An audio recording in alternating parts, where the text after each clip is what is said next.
Hi everyone, welcome to the webinar. And to kick us off, I thought I'd give us a fun fact about today, which is actually an auspicious day. And that is that 29 years ago, with little fanfare, Tim Berners-Lee published the first ever website on this day, catapulting the world to where we are now. So there you go, something to take away.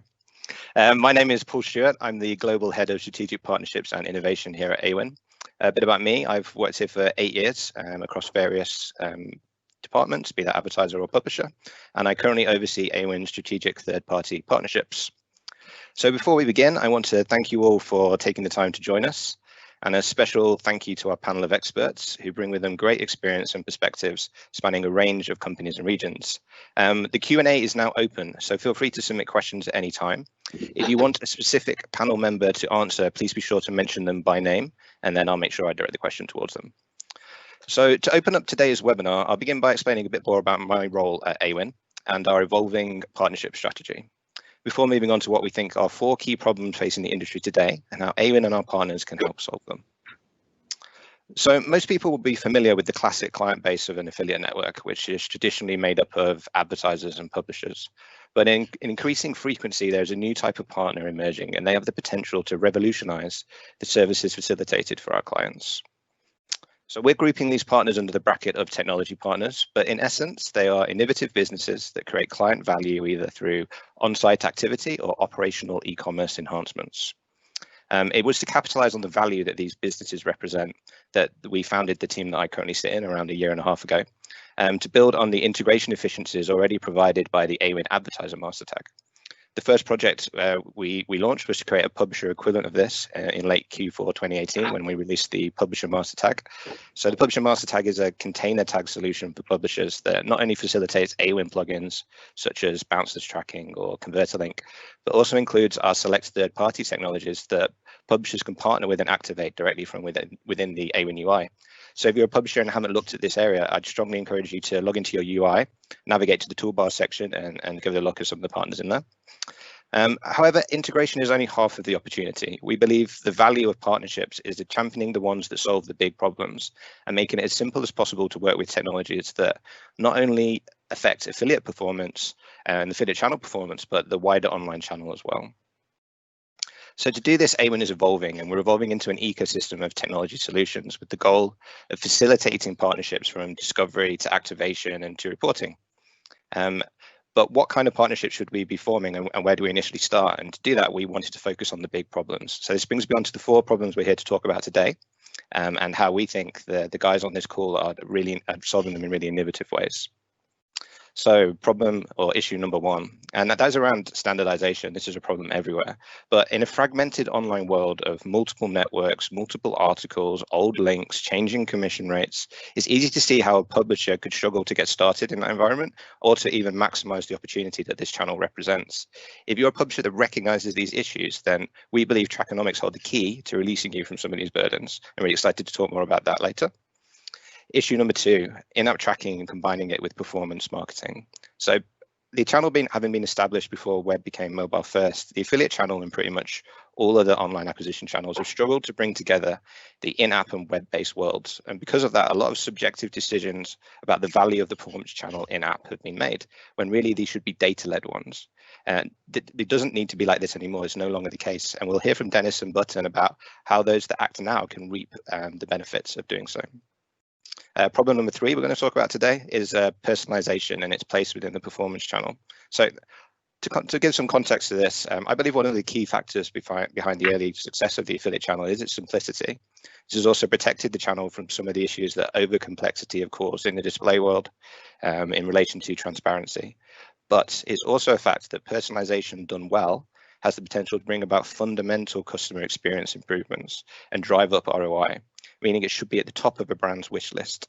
So to understand what personalization done well looks like, Simon from RevLifter is going to be taking us through their platform and explaining why there has never been a better time to evolve the way you discount. And finally, issue number 4, the big one that is no presentation could be complete without addressing is attribution. It's perhaps the most persistent yet complex question in marketing, the idea of how do I assign value to my marketing activity.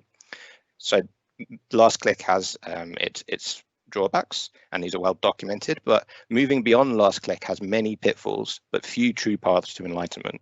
We believe SingleView offer the correct way to do multi-touch attribution, and I'm very excited to talk to Mark from SingleView to dig into how and why AWIN clients should get involved with this. So these are our panelists you'll see on the screen coming up now. As mentioned, if you have a question you'd like to ask, then please type it out within the Q&A panel of the webinar. If you want to direct these to someone in particular, please do so. We're joined by a great panel today, and I'll introduce each one at the start of their short presentations, and then hand it over to each of them to take you through how they've solved one of those 4 e-commerce blind spots that I've just touched on. We'll then finish with an open Q&A in the final section of the webinar. So to begin, I'd like to introduce Hanan. He is the CEO and co-founder of Trackonomics. Trackonomics for Publishers is a data management platform designed to help publishers manage their affiliate programs and optimize and standardize data and also automate processes. They have an enviable client list consisting of content publishers like BuzzFeed, Condé Nast, Business Insider, Forbes, Meredith, and many more. And they're all doubling down on the performance marketing thanks to the efficiencies that Trackonomics have helped provide. So to tell you more, here's Hanan. Thank you very much. All right. So my name is Hanan. As Paul mentioned, I'm the founder of Trackonomics, and we started Trackonomics a few years back, essentially as the offshoot of a failed attempt to become publishers, understanding that it was just too hard, and the hurdle that hit us hardest was data. We could not achieve a reasonable consolidation effort with the resources that we had at the time, and that sort of became Trackonomics. And today, Trackonomics is the first of its kind DMP, so it's a data management platform for affiliate publishers. So it's a publishing tech platform. Today it does more than data consolidation, but the main things that it does data consolidation across over 100 different affiliate networks now. But it also knows how to bring in data from non-affiliate sources such as Adobe, Google, and even ERPs such as Salesforce and so on. Through that, it enables publishers, and especially publishers that deal with e-commerce content, to do in-depth traffic analysis. So to understand not just how a particular article converts or a particular link converts, but also who are the users that clicked on that link, how many impressions did a page get, what's the RPM that they're getting, or effectively ERPM that they're getting for the content that they're creating. It enables to optimize links through both through the validation that the link is active and the offer is active and that the product is in stock, but also through comparing various offers from various different merchants in near real time. And all of this pours into a picture that enables publishers to see exactly how much money they're making for specific pieces of content and even for specific links on that piece of content, so that every page has a dollar value assigned to it and every link has a dollar value assigned to it. And these could be changed very quickly using the data that we collect. Finally, we have also a link automation solution that is very popular that can be used either as a Chrome extension or as an API, and which is effectively a network agnostic link creating tool, so that publishers can create a lot more content on scale than they can without it. That's in a nutshell Trackonomics. Great stuff. Thank you, Hanan. I have a quick question, and that is from your experience when you first approach a publisher. What is one of the publishers you work with? What's their initial feelings about the performance channel and how to get involved? And then how do you see that change over, say, 6 months, 12 months as they get used to using your platform? Yeah, actually, the last 6 months have been really interesting and huge because, well, everyone understands now, I think, e-commerce is here big time, and whoever's not doing it is missing out enormously.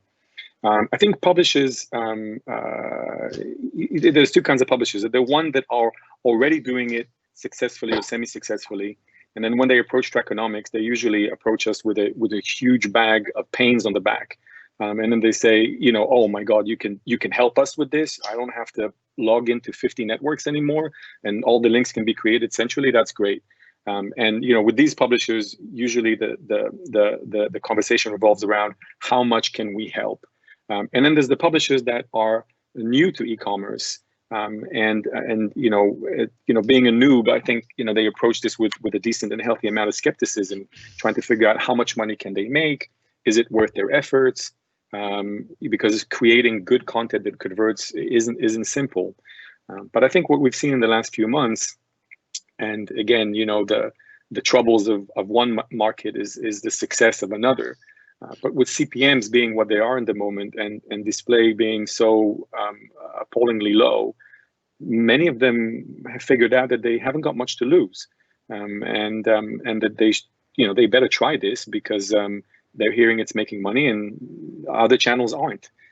So we definitely have seen in the last few months a lot of publishers jumping into this much more aggressively than they were before. And if they had perhaps more skepticism before COVID, I think now it's the realization that this is where it needs to go, and they need to strategically get involved with it.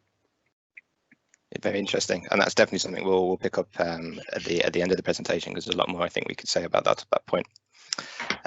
So moving on, next I'd like to introduce you to Simon, CEO and co-founder of RevLifter. RevLifter transform e-commerce sales with real-time offer personalization to help drive up big increases in AOV and conversion rates for retailers, and to encourage them to move away from blanket discounting. So to tell you more about that, I'll hand you over to you, Simon. Great. Hello, everyone. Thank you very much for having me here today.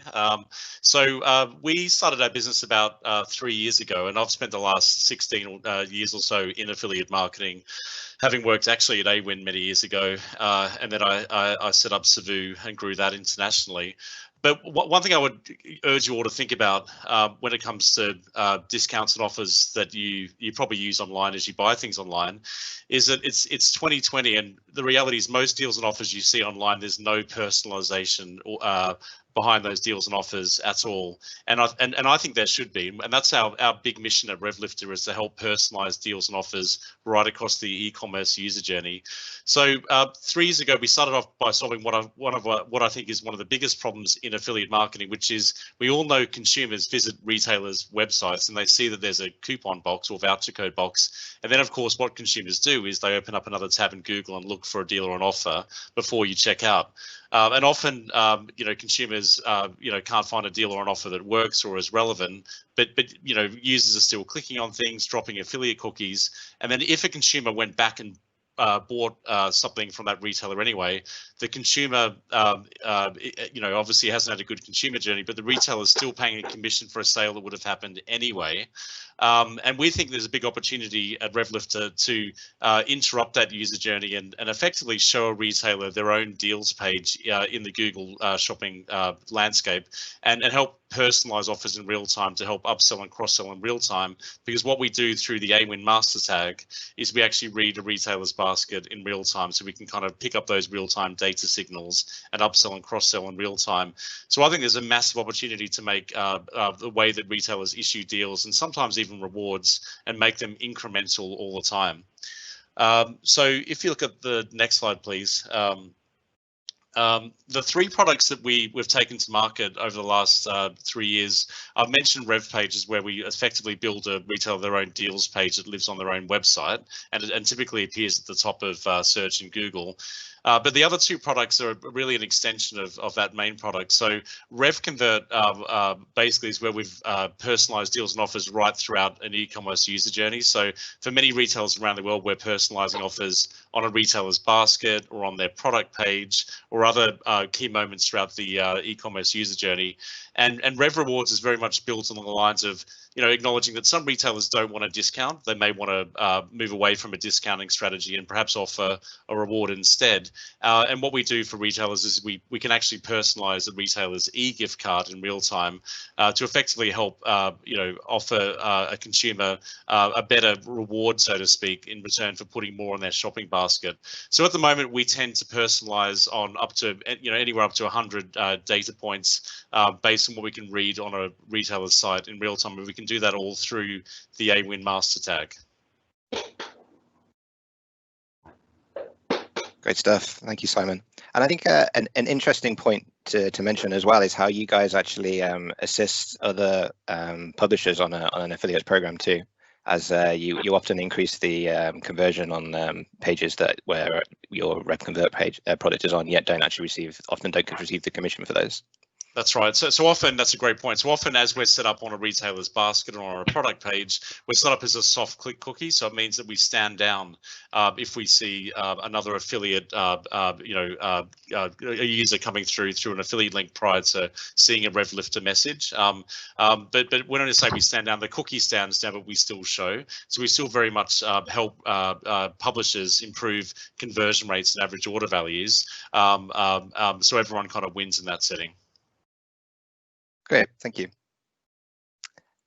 And moving on, the next section is I'd like to hand over to Dennis, who's head of partnerships at Button. So Button are a leading mobile commerce technology company, and they now offer their latest deep linking and app technology through AWIN, so that's called Reach. And I'm going to introduce Dennis to tell us more about that.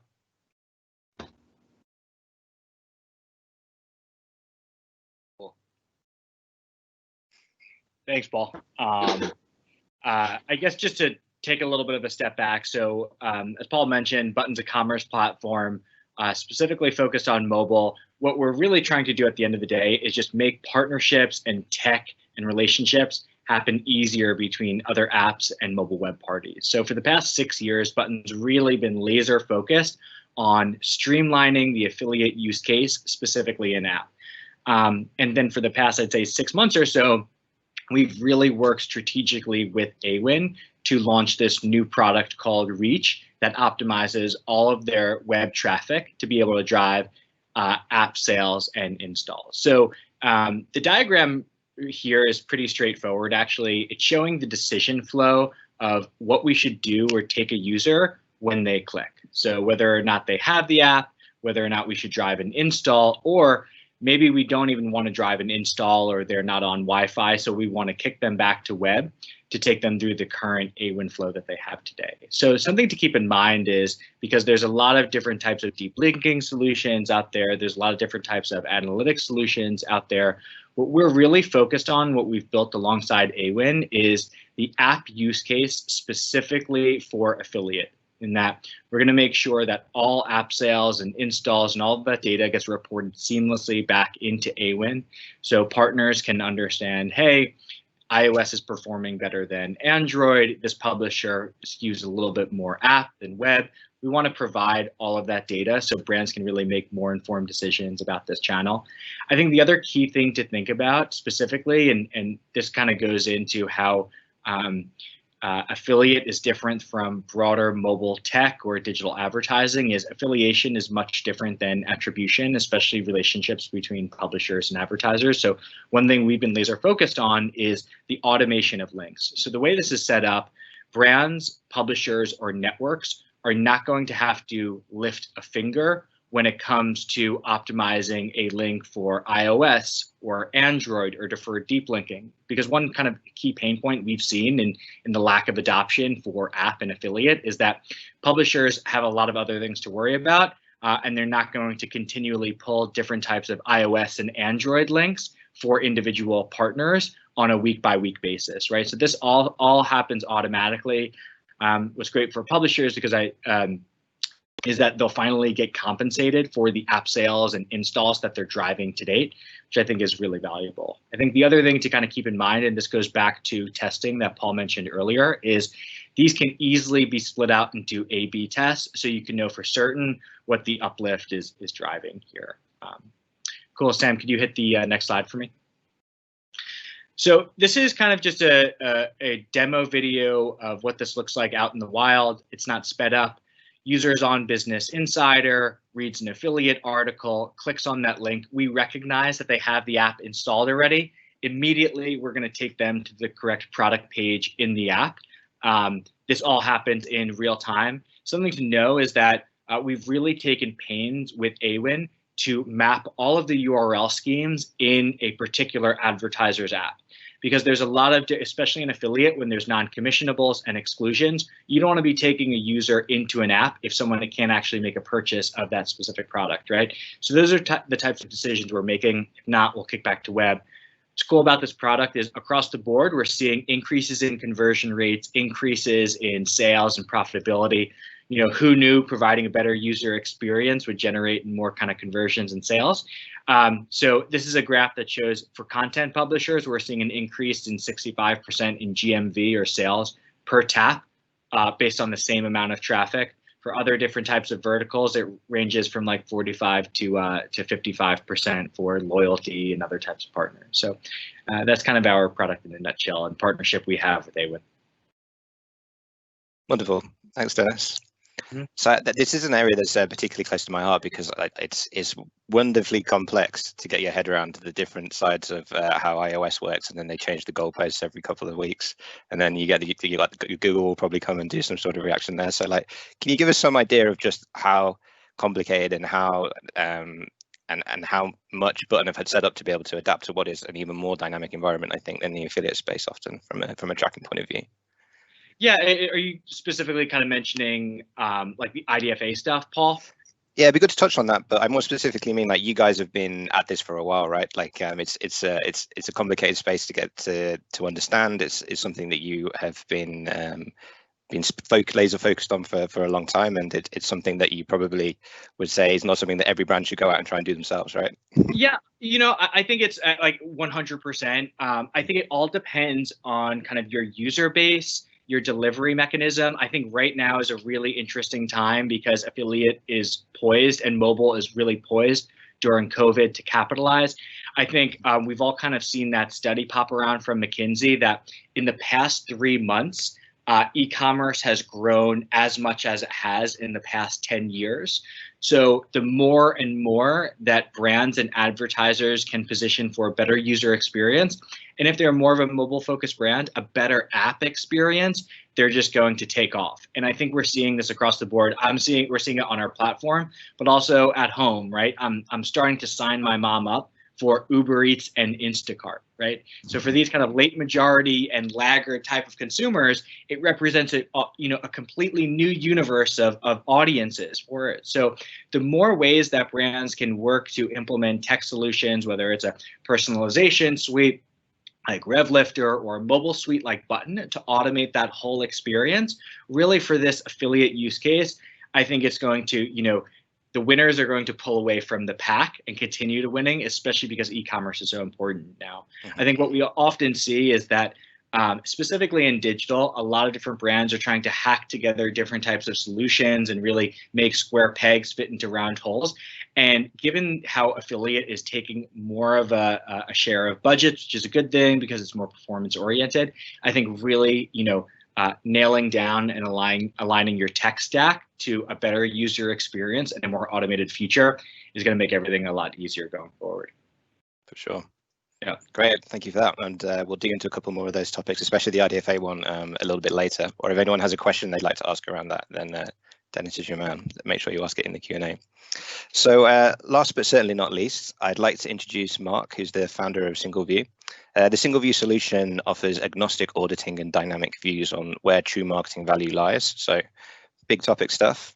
They work across all of an advertiser's digital channels and help build a comprehensive view on how the marketing elements work together to drive conversions on the brand's website. So to tell you more about that, I'm going to hand over to Mark now.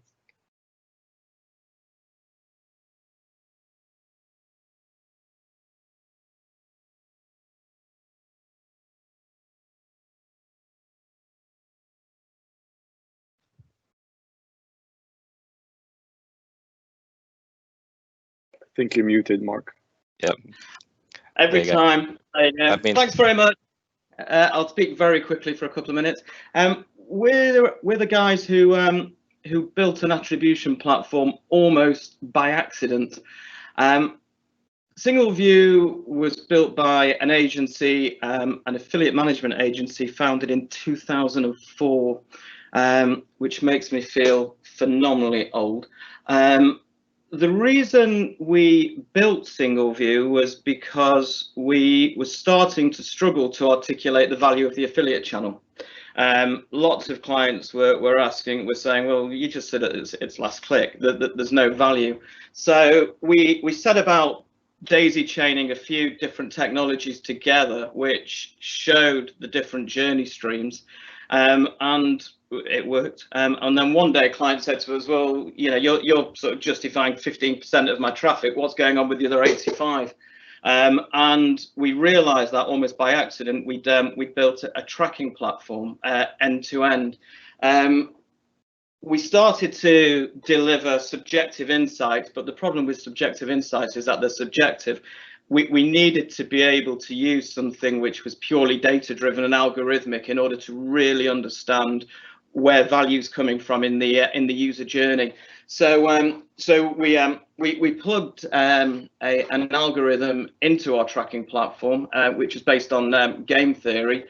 And what it enables us to do is to understand the value of every single touch point in the journey.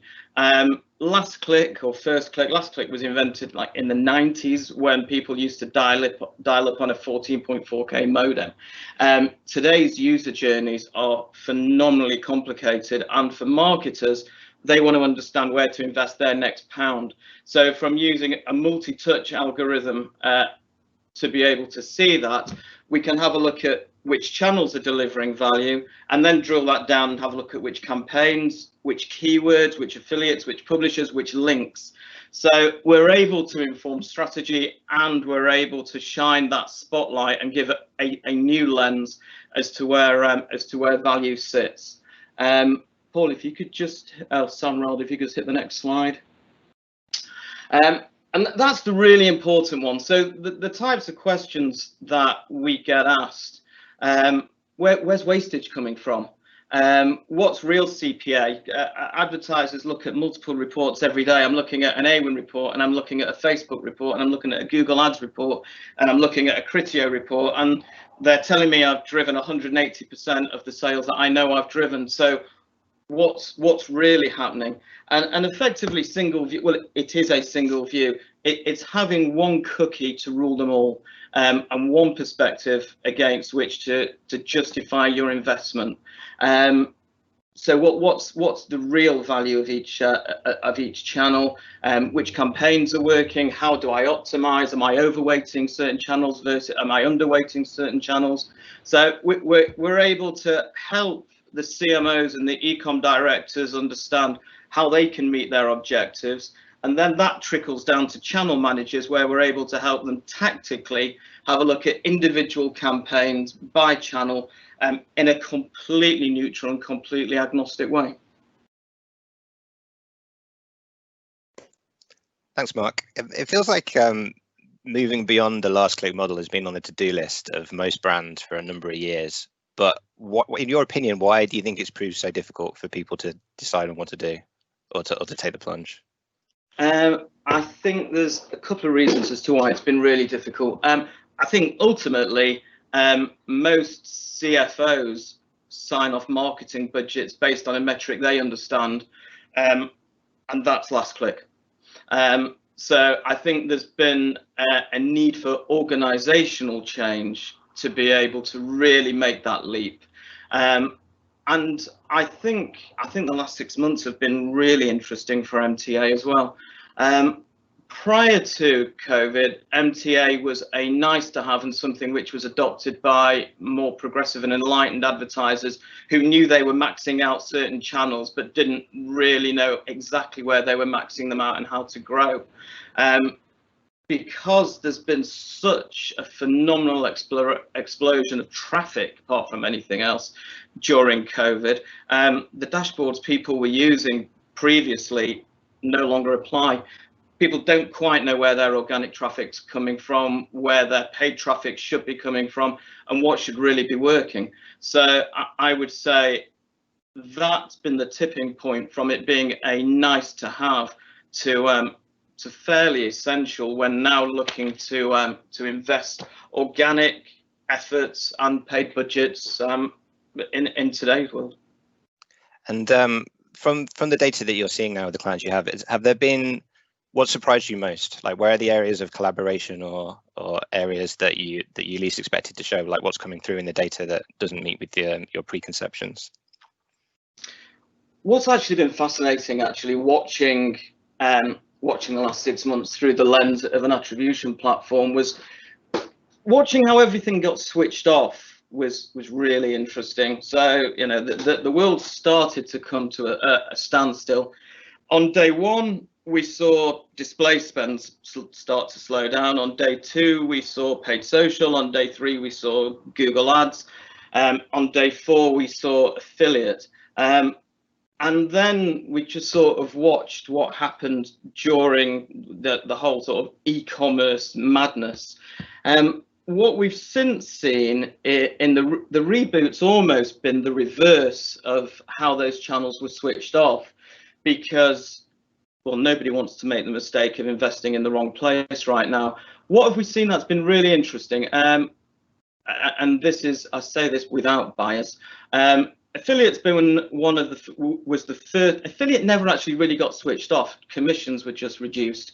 So affiliate was one of the first channels to go. Another really interesting one we've seen is email and CRM, not paid email. That's been hugely successful, and we're seeing loads of activity that's costing out really well. And what advertisers are doing also, we're seeing through CRM, is they brought so many new customers into their databases during COVID that we're seeing advertisers using CRM super effectively to start to optimize those.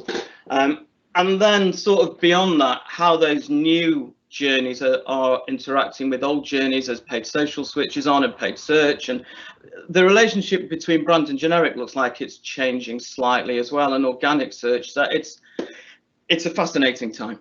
I think that's a good question to segue into the open questions and Q&A actually, and I know it's something that Mark has touched on and something that Dennis has touched on, and a question I'd like to open out to Simon and Hanan as well is, this last 3 months have been weird, right? Like, the things have changed rapidly, the whole market has shifted.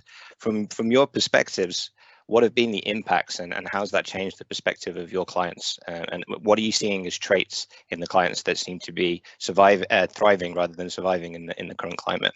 So I'll throw that out to Simon first, and then over to Hanan.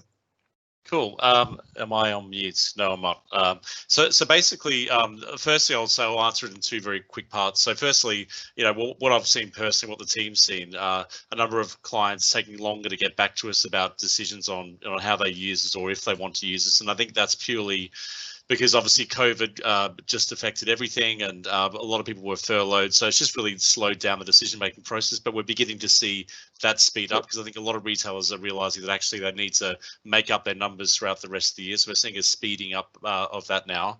But in terms of the clients that are thriving, you know, the ones that are working with us that are thriving are really the ones that have an open mind about testing and trying different things. And I think that really should be the spirit of affiliate marketing and online marketing, is just, you know, trial and error and see what works for you and what doesn't work for you. But more specifically, we're meeting a lot of retailers that want to focus more on winning new customers. So we're building a lot of personalization rules around that. Dynamic stretch and saves, we're seeing a lot more of that activity. Discounting based on margin levels, so making sure you don't over discount if you don't have the margin to give away. And then lastly, testing, you know, personalization during different parts of the user journey, not just the end, but perhaps on a product page or on a category page. So it really, the clients that are doing well are the ones that are testing and learning, basically. Great, thank you. And then flipping that over to Hanan to hear the publisher perspective, and I guess you guys have a really unique perspective on the traditional media publishers as well, because it's been a particularly disrupting period for those guys, right? And there's going to be winners and losers in that space. Yeah, it's been really interesting. So here's a stat actually that I'm building a lot of presentations at the moment, and so I was looking at the data, and it came up a couple of days ago. Our top 10 clients, publisher clients, have made more money during the peak months of COVID, so March 1st to June 1st, than they've made in the entire first half of 2019. So that sounds, you know, pretty unreal, right? At the big, I was looking at the numbers, yes, but they have, and despite the fact that not only there was a serious downturn in market conditions, but also there was a massive slice in commissions from a lot of e-commerce retailers. First and foremost, Amazon, which has left a lot of our clients really baffled and quite quite helpless in the sort of first few weeks when that happened.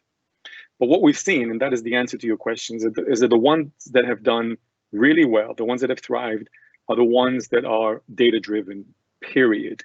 So what they've done, those sort of top clients, is they've jumped into the data and they started analyzing who's still on, who's decreased, who's increased, who's selling, what are the, what SKUs are selling, what brands are selling, what are not selling, are there any alternatives for the ones that are selling? And so there was this massive, and we actually, in our usage, we use Mixpanel for like our analytics. It's very funny, there's a sort of a, pretty linear increase in the client's usage. And then between, during April and May, there's this massive bump of usage, which is just people spending their whole day, publishers spending the whole day in the analytics, trying to figure out, how to sort of build their strategies. But the results were staggering. And it made us even more convinced than we ever were that this is the right channel at the right time. This is the right channel at the right time. The display, I'm going to be a bit provocative here, but but display is fossil fuels. It's over. It may take 5 years. It may take 10 years, but everyone understands that it doesn't work as well as e-commerce done right. Mm-hmm. That is an amazing stat, and I think definitely one that it would made a lot of people pay attention, because what it highlights to me is speed and the ability to be able to react to the unknown. And the truth is that there's so much data out there, and there's so many different platforms that you could be paralyzed, and the opportunity and the wins are going to be to those that can act quicker.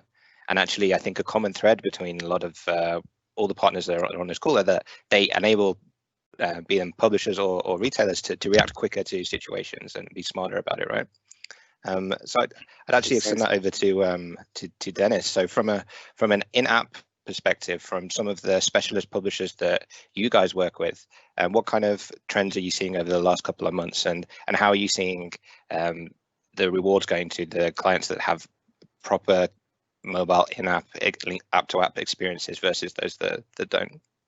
Yeah, I think it's a great question. I think, again, a lot of our focus has always been on types of products and companies that are more skewed to using your app to receive those and track those. So think food delivery, think rideshare, think ticketing, groceries. So a lot of those products that have come to the fore recently, I think were previously niche and have turned into business imperatives.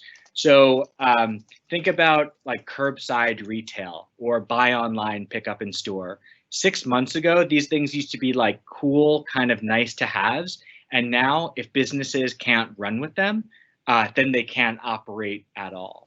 So I think what we're seeing is just a continual focus on the user experience, because to accomplish those types of products, you have to understand, hey, when is the user making this purchase? How far away are they from the store? What other tech services and stack are we looking at to recognize, hey, this person just purchased a burger. Let's get it on the grill right now, because our SLA is to get it in their hands 5 minutes from now. So how are we plugging Button into Radar, which is our geofencing tool, to understand how that offer makes it from a purchase on a rewards or affiliate publisher to actually gets into users' hands?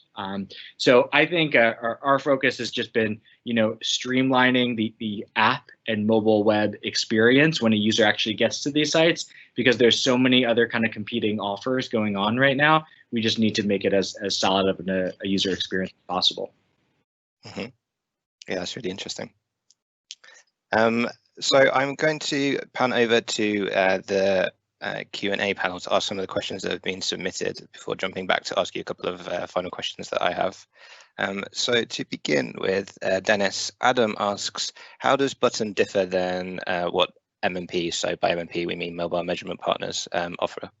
So what's the difference between you and the traditional MMPs, I guess, like Branch and Adjust and people like that? Yeah, for sure. And hey, Adam, hope you're doing well and you made it safe back from your last sailing trip, which is another story aside from that. So I think this question always comes up, and what's exciting is that in the past 3 months, we've taken pains to structure partnerships with all the MMPs. So how I typically speak to this is that MMPs are wonderful at holistic tracking and benchmarking platforms. And they were built specifically for the media space. So when a partner uses an MMP to assess their mobile performance, think, how are my Facebook install campaigns performing against Google, performing against Criteo, et cetera? Traditionally, these are all media channels, and their pricing is really based on CPC or impression-based buying. And largely for the digital media space, all of the kind of attribution that's focused is on what happens when a user clicks, right? The specific spend is associated to different types of media or traffic sources. And then downstream, you look at conversions via some type of simple postback event.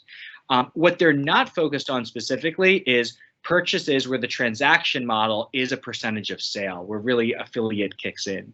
So think like click and impression-based channels. You don't really care too much about what happens after a user clicks. Yes, you need to see that attribution occurs or there's a postback occurs, but what you're not focused on with these types of channels is what happens when a user goes to a retailer, makes 2 purchases, one is an exclusion, the other one is a return. How do you kind of reconcile those types of situations in a more nuanced, complex affiliate use case?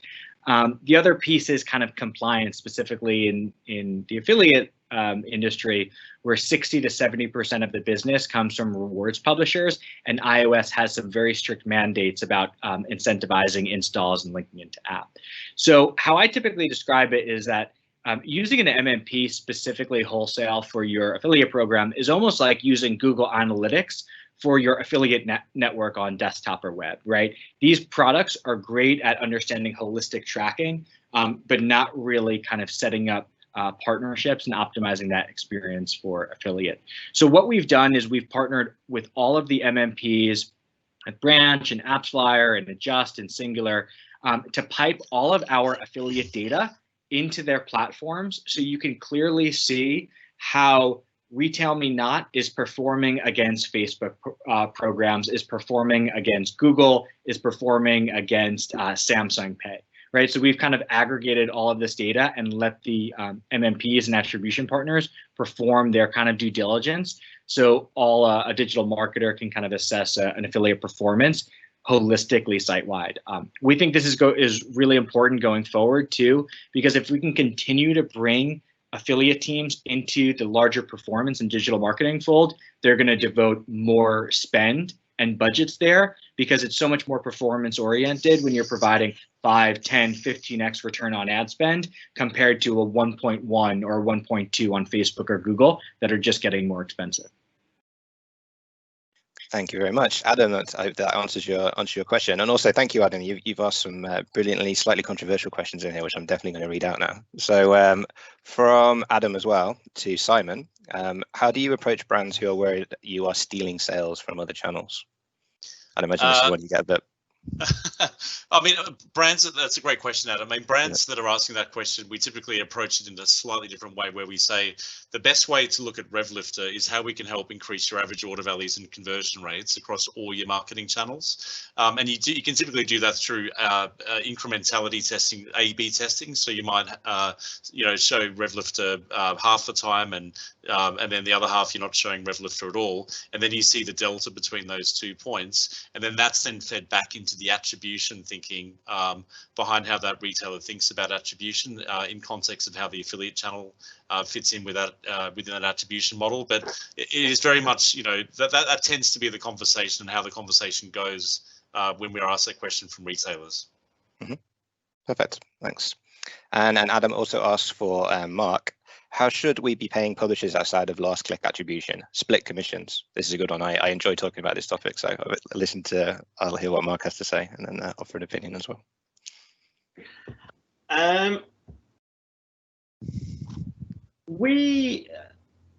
SingleView offers it's almost the most fantastic rear view mirror in terms of what's happened and how effective marketing is. If I was to look at other channels, Google Ads, Facebook, for example, there's not a lot you can do about money that's already been spent. The question is how do you change the spend profile to best achieve your objectives? That thinking also applies to affiliate, I would say. As opposed to using MTA data at a really super micro level to allocate publisher commissions, I'd say the majority of people on the platform use it to influence where additional investment goes at publisher level, whether that be the tenancy, whether that be specific consumer propositions, exclusive deals, that sort of thing. I think we see a lot more of that than actually splitting commissions on a fractional or attribution basis. Mm-hmm. Yeah, so the way I look at this, and I have quite a strong opinion on this one, is that splitting commissions is basically ignoring or confusing the idea of measuring something with valuing something. Like your payment method can be anything that you want, right? But you probably should fit the industry that you're in, right? Rather than trying to change the rules of the game. How you set those rates it should be data-led if possible. So what you have here is a difference between, or a confusion sometimes between, strategy and tactics. So your strategy, being MTA-led, is going to be better than someone who isn't, right? For sure, because you're taking in more data points, you're using a non-subjective way of measuring it, and you're cutting through all the noise. How you pay someone is, if it's based on that, is perfectly fine. You don't start splitting commissions because of that, because now the publishers have no idea what they're going to earn. Like, you're changing the rules of the game, so you're changing the tactics when you don't need to change the tactics. You need to change the strategy, and that's maybe the way that I differ, and that's where I stand on the splitting of commissions. Obviously other people disagree on that point, but that's how I've always looked at it. But it does, I think it does lead into quite a nice question, which is around, I think the performance channel has become overly complicated because of a lack of clarity. So I'll explain what I mean by that. So I think because brands haven't been able to fully work out what to quantify in-app as, they've set rates, or they've added deduplication practice, or they've done other things to compensate for that based on a subjective measure. Or if because they're not fully able to work out what discount they should be using, they've created different deduplication rules, or they've created different other things. It's actually this lack of clarity and this lack of understanding or holistic view that has led to a lot of the complexity that has can put publishers off the space, or can mean that some publisher types find it harder to thrive than others.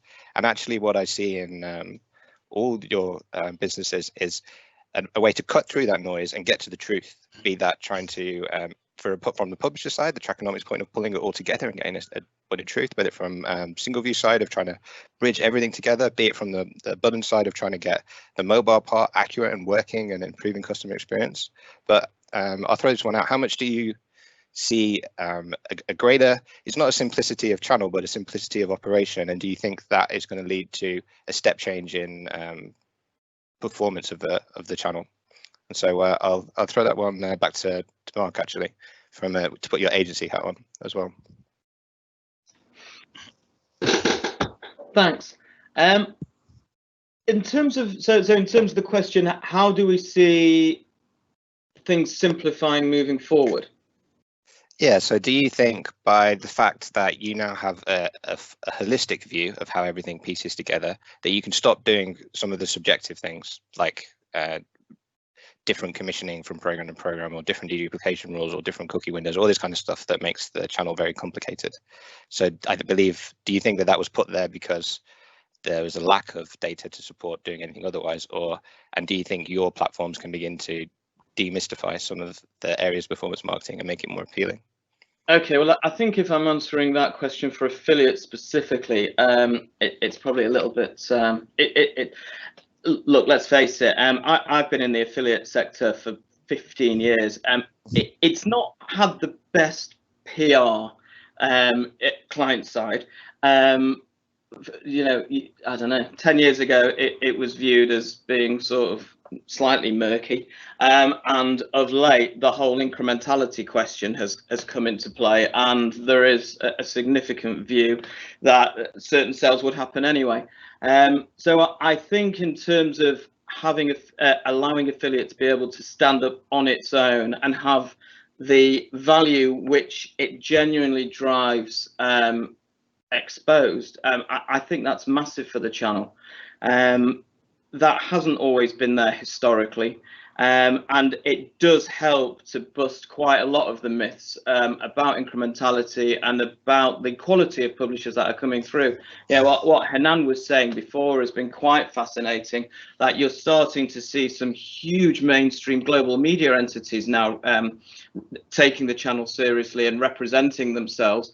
If advertisers are able to properly measure that using a single unified metric, so it stands up against the other channels and the other media owners who, to be fair, also report their own successes. You know, Google, Google Analytics, Facebook Business Manager, all these different platforms give a version of the truth. Then advertisers can invest far more intelligently. Mm-hmm. Simon, you've also had an extensive experience in the affiliate space. So casting your mind back over the last 10 years or so, like, how do you think the affiliate channel evolved, and what do you see as the next stages for it, and what do you see as the trends, and where do you think we're going? Great. Yeah, I mean, I think the gold in this industry is the data that we sit on, and I know that there are obviously the data rules are changing, and there's obviously we're going to make sure that we use data the right way in a privacy compatible way, data protection. But I do think retailers and also publishers should be unlocking their first party data, and there's a tremendous amount of opportunity to take that data and then move that data into personalization. I don't just mean deals and offers that we do. I mean, personalization is the way the internet is moving, and it's something that consumers expect, and it's something that retailers are definitely moving towards. And I think over the next 5 years, I do think unlocking the data key is the thing that's going to transform the industry. I really do. I'm going to echo that, Simon. I think you're absolutely on the money with the value in first party data. As a platform, SingleView uses first party data, and without that, we would not be able to give the insight from a media evaluation perspective.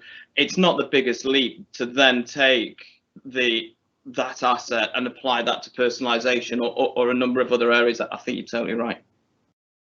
Mm-hmm. And Hanan, I guess for most retailers, I'd imagine the kind of publishers that you guys work with are like top of their list of the brands that they would love to be working with.